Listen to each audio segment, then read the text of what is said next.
السلام علیکم اسٹوڈنٹس جیسا کہ ہم یہ سبق پڑھ چکے ہیں اپنا مطالعہ پاکستان کا سبق نمبر 1 پاکستان کی نظریاتی اساس.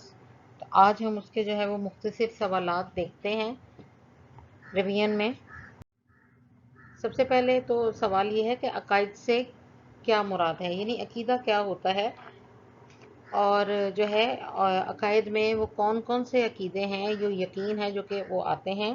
اس کا سوال جو ہے وہ 2-3 طرح سے ہو سکتا ہے کہ عقائد سے کیا مراد ہے یا ایمان سے کیا مراد ہے.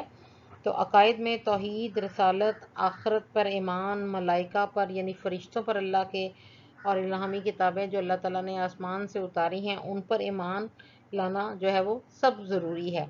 اور ان عقائد کے ان تمام اس مجموعے کو جو ہے ہم ایمان کہتے ہیں، یعنی کہ یہ ہمارا ایمان ہے. اس کے علاوہ آخرت کے دن کے علاوہ مر کے دوبارہ جی اٹھنے پر ایمان کہ اللہ تعالیٰ ہم سے حساب لے گا، اس چیز کا ایمان، یہ سب چیزیں جو ہے وہ مل جاتی ہیں تو عقائد کہلاتی ہیں. تو یہ کوشچن آپ کا ہے عقائد سے کیا مراد ہے یا ایمان سے کیا مراد ہے. یہ دونوں کوشچن جو ہیں وہ اس طریقے سے آپ کے جو ہے وہ آ سکتے ہیں. اس کے بعد آپ کا ایک کوشچن یہ ہے کہ عقیدہ رسالت سے کیا مراد ہے. تو عقیدہ رسالت سے مراد جو ہے وہ اسی پیج پر اس کا آنسر ہے کہ عقیدہ رسالت کا مطلب ہے تمام رسولوں پر ایمان لانا، یعنی کہ اللہ تعالیٰ نے اس دنیا میں جتنے 1,24,000 پیغمبر بھیجے ہیں ان تمام پر ایمان لانا ہم بحیثیت مسلمان ہم سب کا فرض ہے. اور ہمارا یقین ہے کہ وہ نبی اللہ تعالیٰ نے اس دنیا میں انسانیت کی بھلائی کے لیے بھیجے ہیں اور انسان کو سیدھے راستہ دکھانے کے لیے بھیجے ہیں. اور اس کے علاوہ نبی پاک صلی اللہ علیہ وسلم جو ہیں وہ اللہ تعالیٰ کے آخری نبی ہیں اور رسول ہیں، اور ان کے بعد نہ ہی کوئی نبی اور رسول آیا ہے اور نہ ہی آئے گا. لہذا اب قیامت تک کے لیے جو ہے وہ قرآن پاک اور سنت رسول جو ہے وہ ہمارے لیے جو ہے وہ سرچشمہ ہدایت ہے. اس کے بعد ایک کوشچن آپ کا یہ ہے کہ نظریہ پاکستان کی تعریف کریں. نظریہ پاکستان کی تعریف جو ہے یہ آپ کا پیج نمبر 4 ہے، یہاں پر ہے.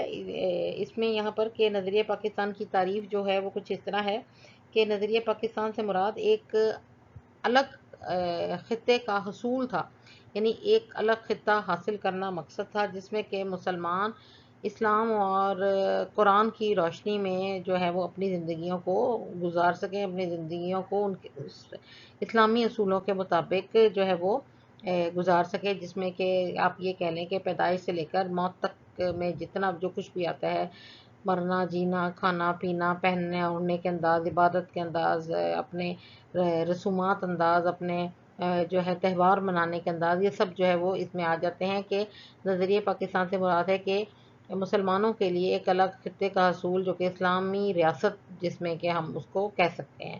اس کے بعد یہ ہے کہ نظریہ کیا ہے، نظریے سے کیا مراد ہے، یعنی نظریہ ہے کیا چیز.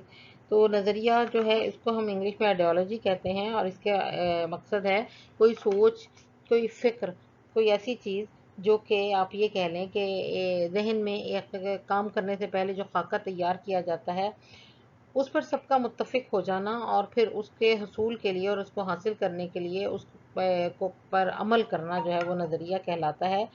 کہ ایسا پروگرام جس میں کہ آپ یہ کہہ لیں کہ جس کی بنیاد جو ہے فلسفے پر ہو، تفکر پر ہو، سوچ پر ہو، اور اس میں انسانی زندگی کے تمام جو ہیں وہ شعبے آتے ہیں جس میں سیاسی، معاشرتی، تہذیبی مسائل سب ہوں.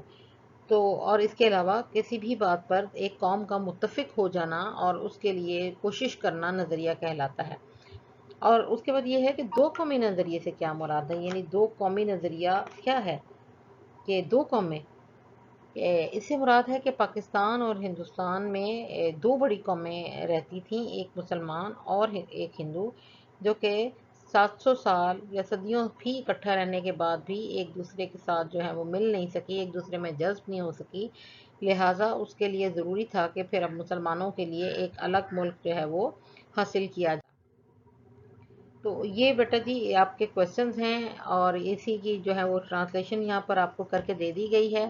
اس کے علاوہ جو ہے اور بھی کوشچنز اس میں جو ہیں آپ کے ہو سکتے ہیں کہ جیسے آپ یہ کہہ لیں کہ جو یہاں پر جو عقائد میں ایک آیت ہے ان اللہ علی کل شیء قدیر، اس کا ترجمہ آپ کو آ سکتا ہے کہ اس کا ترجمہ جو ہے وہ آپ کریں. اس کے علاوہ جو ہے کوٹیشنز آ سکتی ہیں کہ جو ہے ایک تو آپ کے کوشچنز میں بیک پہ بھی دی ہوئی ہے قائد اعظم کی اسٹیٹ بینک کے حوالے سے، اس کے علاوہ بھی آ سکتی ہے کہ اقلیتوں کے حوالے سے قائد اعظم نے جو ہے وہ کیا کہا ہے. اس کا آنسر جو ہے آپ کو پیج نمبر 6 پہ مل جائے گا.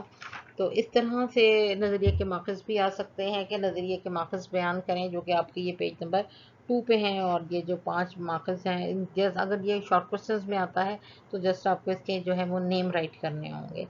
نظریے کی اہمیت بھی آ سکتی ہے کہ نظریہ کیا ہوتا ہے. نظریہ لوگوں کے سوچ کی عکاسی کرتا ہے کہ لوگ کس نظریے سے سوچتے ہیں، کس طرح کی سوچ رکھتے ہیں، اور اسی کی سوچ کے اوپر پھر وہ اپنی زندگیوں کو استوار کرتے ہیں، اپنی زندگیوں کو گزارتے ہیں. تو اس کو جو بھی اب آپ نے کر لیا ہے کام، اس کو آپ لرن کرنا شروع کر دیں تاکہ جب ہمارے کلاس میں ٹیسٹ ہوں تو وہ آپ کو جو ہے وہ سب یہ جو ہے وہ اچھی طرح سے یاد ہو اور آسانی سے ہم اس کو جو ہے وہ کر لیں. تو اتنا ہی کافی آج کے لیے. اپنا بہت خیال رکھیے گا. اللہ حافظ.